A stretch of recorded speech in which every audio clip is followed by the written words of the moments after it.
Hello everybody. If you want to read all the stories in full, please go to www.steveuk.blog. Thank you. Short story 580, The Morning Bench, Intermediate.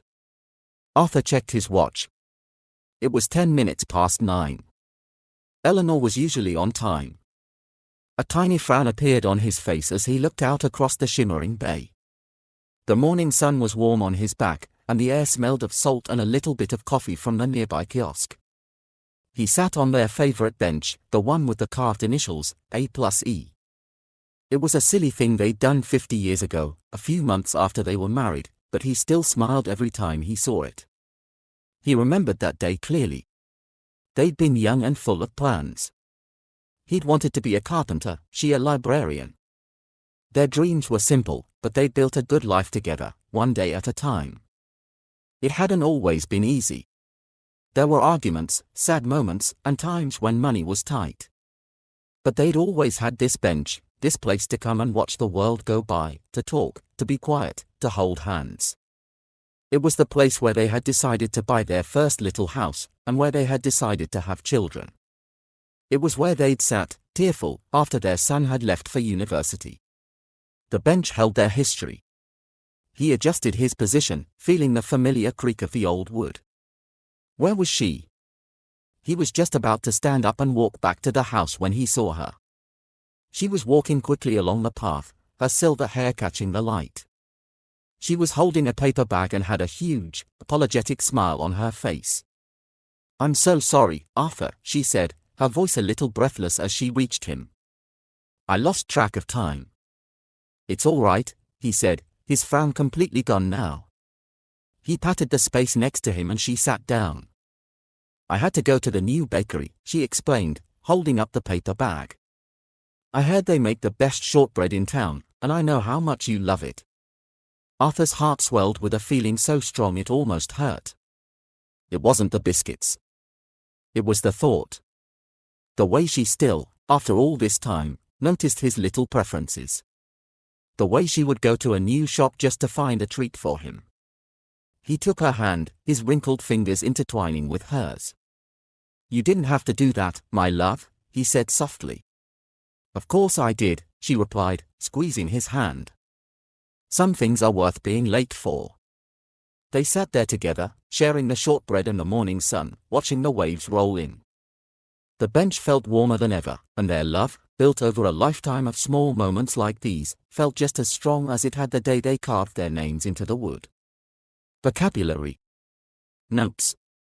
Shimmering. Meaning, to shine with a soft, flickering light. It often describes the way light reflects off water or heat rises from a road on a hot day. Example, he looked out across the shimmering bay. Similar words, glistening, sparkling, glinting. Kiosk. Meaning, a small, open-fronted booth or cubicle where newspapers, refreshments, tickets, or similar items are sold. Example. A little bit of coffee from the nearby kiosk. Similar words, stand, stall, booth. Tight.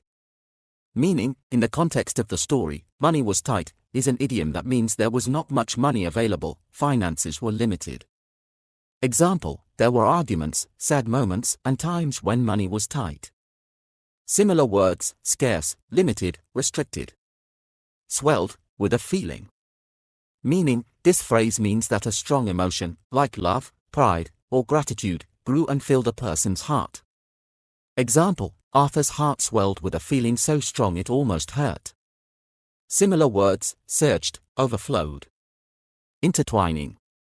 Meaning, to twist or weave things together so they are closely linked.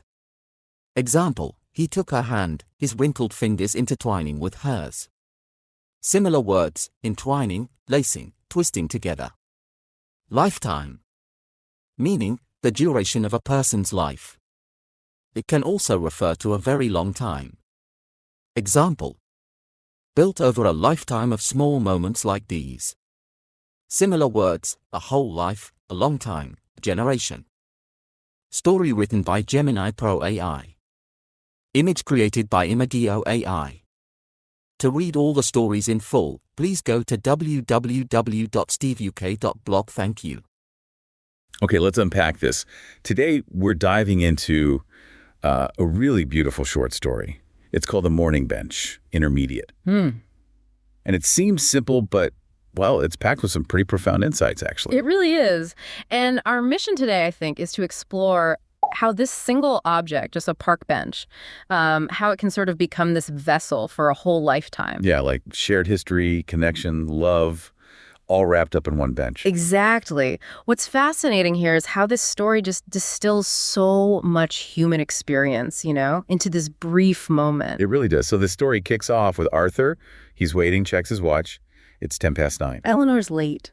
She is. And he's on their favorite bench. You get this great sense of place, the warm sun, the smell of salt from the sea, coffee from the kiosk nearby. Yeah, you can almost feel it. And the bench itself, that familiar creak of the wood. And the initials, A+E. He remembers carving them 50 years ago, calls it a silly thing. But it still makes him smile. 50 years.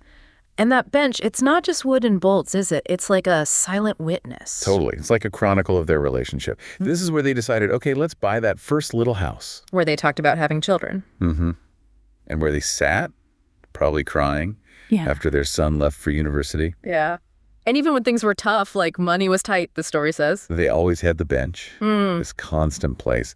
It's amazing how one spot can hold so much, like a whole lifetime of memories. It truly is. It makes you think, doesn't it?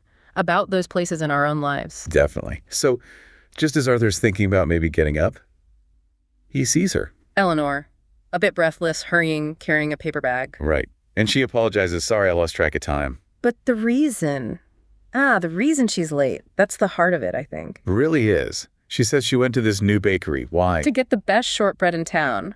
Because she knows how much you love it. Oh, that part, it hits you, right? It does, that small detail. And the story describes Arthur's reaction so well. His heart swelled, it says, almost painfully strong. Yeah. And it clarifies it wasn't really about the shortbread itself. No, not at all. It was the thought. The fact that after 50 years, she still notices, she remembers his little preferences. That she'd go out of her way for this small thing. It speaks volumes. It really does. And then there's that simple gesture, his wrinkled fingers intertwining with hers. It's quiet, but so powerful. Real connection. It's beautiful. And if we kind of zoom out, look at the bigger picture, this story really highlights something important, I think, enduring love. It's maybe not about the huge, flashy gestures we sometimes see romanticized. Right. Less fireworks, more consistent warmth. Exactly. It's the buildup, the accumulated weight, of countless small moments, thoughtfulness, just being present together. Like knowing someone loves shortbread from a particular bakery. Precisely. Those consistent, quiet acts. Remembering the small stuff, being there on the bench. That's what builds a strong bond over decades. It's recognizing those little preferences day in, day out. So thinking about this, what does it all mean for you, listening? Well, this deep dive, it really reminds us about the impact of these shared spaces, like Arthur and Eleanor's bench, but also the quiet power in just remembering, valuing the little preferences of people we care about. It does make you wonder, doesn't it? It raises this question. What seemingly ordinary thing or place in your life holds a kind of lifetime of shared memories? That's a great question. And maybe what small, thoughtful gestures are you giving or maybe receiving that are building the real story of your own important relationships? Something to think about.